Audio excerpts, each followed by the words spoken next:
Well, welcome back to it. It's a Tuesday morning and your feel-good breakfast show in the morning. Thank you very much for choosing us. We're talking about a very hot topic right now. Of course, we know that infidelity has posed, or it does pose, one of the worst problems to relationships in terms of their longevity.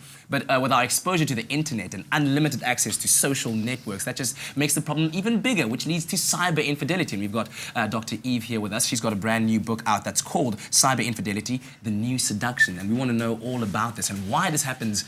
I'm very, very curious. No, but I'm crazy, even intrigued by the title. Yeah. Dr. Wasserman, when we look at your book, just quickly, what is it about?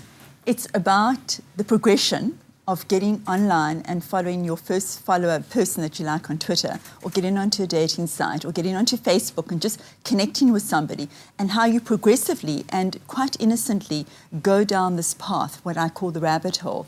And the next minute that you know, between 4 and 16 days of your first chat with somebody, you're arranging to meet, you're meeting offline, and then you're in the hotel bedroom or in your own bedroom with this other person. What cyber infidelity definition of it is that you go into synchronous, which means one-on-one live interaction chat with somebody via email or usually WhatsApp or on a dating site. But you are already in a relationship which you would call committed, and you are breaking your vows of what we traditionally know as monogamy, fidelity, and commitment. Yeah. And when you are discovered by your partner, the pain of it is absolutely tremendous. Yeah. But people are not aware that they are committing this thing called cyber infidelity. And we're not talking about, 10 people. Your book details the lives of 5 million people that have admitted to some kind of secret communication with a partner that was not their official partner at the time. Yeah. And earlier on, you mentioned that it was based on curiosity. Is that just a human thing, that we are curious and therefore we will pursue these endeavors? Before there was technology, we might have been curious. We might have kind of looked around the studio where you work and think, oh, that person's kind of hot, and have a chat and maybe flirt, and maybe meet for coffee, and your partner might not find that, or would find that was something unfaithful. But because today we have got a device in our hands, we really have opportunity to we are chatting all the time. And so the opportunity is there to keep chatting and to be able to have what's called a parallel life, that you live in your in real life relationship and you're quite happy, because all my respondents said, I'm happy, I'm emotionally connected, I feel really secure with this person, I don't think we're going to get divorced, but I'm also really excited with the cyber chat that I'm having with somebody else. I want to talk about the notion, because, I mean, you talk about the extreme where they meet eventually or go to the hotel room, etc. But I want to bring it back to where the texting actually starts, because I delved into your book in the week, yesterday on a plane, in fact, and I look at this. It starts simple. Yeah. It's texting. It doesn't always end up in the... Why do people want to communicate in this way? Because it feels so fantastic. And what my book revealed as well, the research has shown, is that you become much more intimate when you're online than with your in real life partner.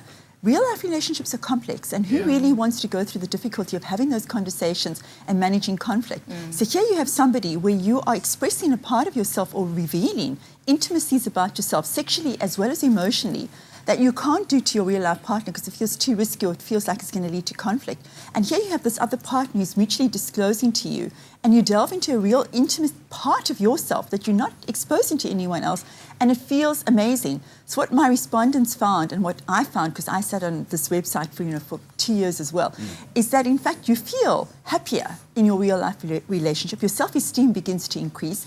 You begin to dream, you begin to have hope for the future, because you're chatting with one or many other people who you formed these so-called connections. They're not relationships as we know them as relationships, but you feel like you really are sharing, and this person really cares for you.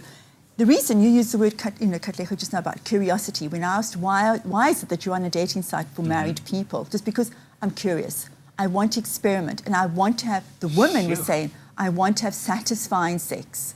So it's not that I want to leave my partner, I'm unhappy, my partner doesn't understand me. Those old-fashioned ideas of infidelity. It isn't about that. Because I can imagine why, Katlego, I'm just thinking of how people's minds work. Probably on the site, it's not as domestic as a real relationship, right? Like, no one has to take out the trash, or you talk about only the sexy stuff, the sexy stuff, and the stuff you see in the movies, and also the things that you really care about and you dream. and you can discuss things that are perhaps philosophical or about literature or about music, things that you have in common. But then my question is, why do couples lose that? Because I think initially when you start off a relationship, yes. there is that excitement and Right. that, you know, well, we're in the honeymoon phase, as they call it. And so you do share the nice stuff. Yeah. When and why do couples lose that such that they develop this interest in Because exactly what Ilana said, it's familiarity, it's domesticity.